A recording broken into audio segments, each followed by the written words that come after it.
Good morning. In our programs, there is always a tradition that you have a very interesting, well-thought, not totally conventional introduction, which Monsieur Jourquin has just done. And I would like to thank him for that and thank him for hosting us here. And then before you go to serious business, you have an intermédiaire. And I play the role of getting you prepared to be serious. And so I make a few remarks. My remarks are the following, and they are very much in the line of what Monsieur Jourquin has said.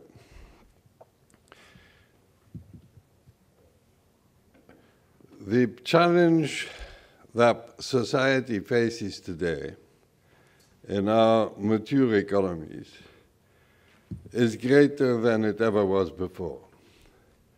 It's a fact.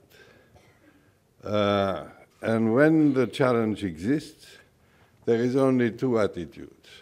One is that you build a wall and you hide behind it, or the second one is that you deal with the challenge and the threats that your type of society is under. And clearly, our type of society, with our values and our concerns and our responsibilities, is under a severe challenge.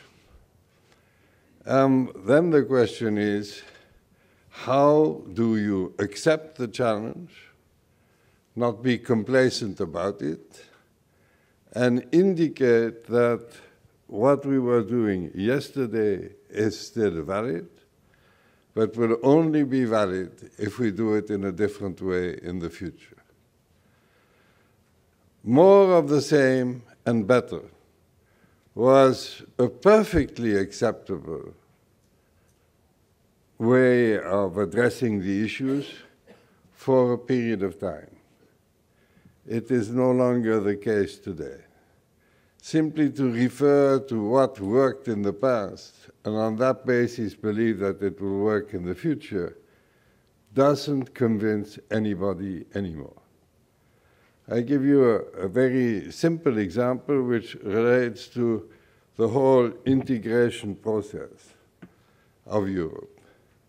If today you speak to university students, and I use the term university students because it means well-educated people with hopefully well-formed minds.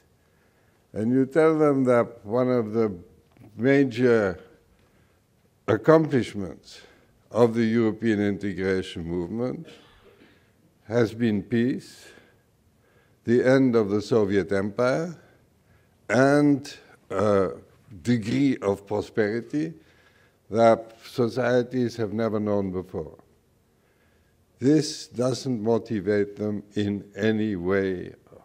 It is something that they know, something that exists, and the reward for what exists is not something which crosses their mind. So you have to do it differently. And if you have to do it differently, is what we in CSR are trying to do, is to fix a challenge with a date.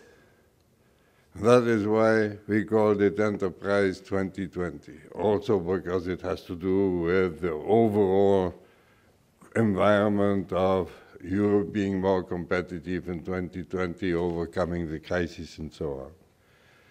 And it then means that we have to explain and justify. The justification part of the CSR activity has become extraordinarily important. And why do I mention it? Because basically it's called CSR, but what is the reality? The reality is the place of business in the society. That is the real fundamental issue. What is the place of business in the society? What does it bring to the society? What does it request from the society? And that is what we want to prove and indicate by being smart, so that we show that, because it's important to show that we are doing the right things and they work. Success is something which convinces. If you take the overall pessimistic gloom that we are witnessing today, it is related to the fact that people believe that we are not successful. And not being successful, the future becomes dimmer. So smart, important. Sustainable, because when people are, as they are today, full of anxiety, they want to know that the good news is not for tomorrow afternoon, but that it will stay, that it will last. And the various points that Claude Jourquin has indicated made it sustainable. And then the last part, which is the most complex part, is inclusive. Inclusive, it means that you try to bring together a very divided society, which today, because of the crisis, is convinced that the inequalities are unacceptable, that the rich have become richer and the poor have become poorer, and the divide in between both has increased. If you want to have a last testimony about that, look at the elections in any of our countries over the last 2 years. They have profoundly indicated this profound feeling of inequality, unjustified inequality, because the crisis is borne by those people, although they have no responsibility in how it happened. So inclusive. And that is not an easy thing to do, but it has to be part of what we do. And I think, why do we have as CSR a chance to bring our contribution to this general problem is that through the success and the commitment of all of you, we today represent a commitment coming from, and I said it yesterday evening, more than 4,000 enterprises in all our countries. That is the best testimony, the proof of the seriousness of our activity. The seriousness of our activity is who backs our activity. And if we can show that what we're trying to do is backed by companies who believe in the capacity to achieve these goals, this is a very significant element in the persuasion that it can be done, not only because it has to be done, but because it is achievable, and achievable by transparency, indication. And it has to be innovative, and that is the theme of our debates all through the day, because, as I said, past experience gives us credibility, but future commitments to take into account what we have to do differently, maybe the same thing, but doing it differently, is what will be the additional element that we need for persuasion.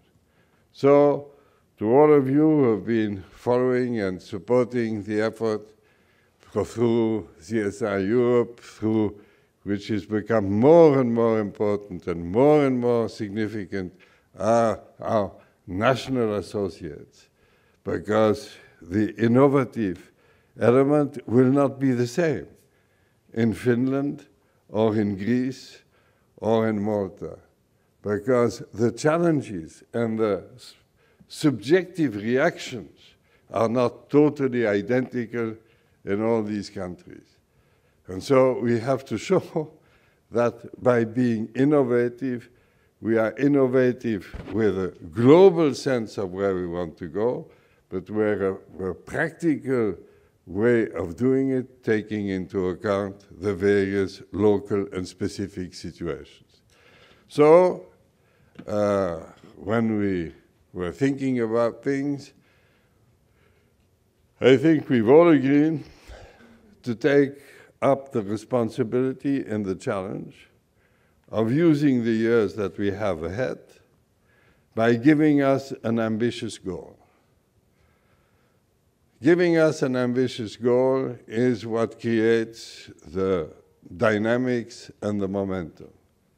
Giving us an ambitious goal means that we are taking the risk of delivering what we have promised. And trust only comes if there is a relationship in between what you promise and what you are capable of delivering. That is our challenge today, and as you see, I'm totally confident that we will achieve it with your work, your support, and our commitments. And have a good day's work, and we will meet next year and see that we've gone one step further. Thank you.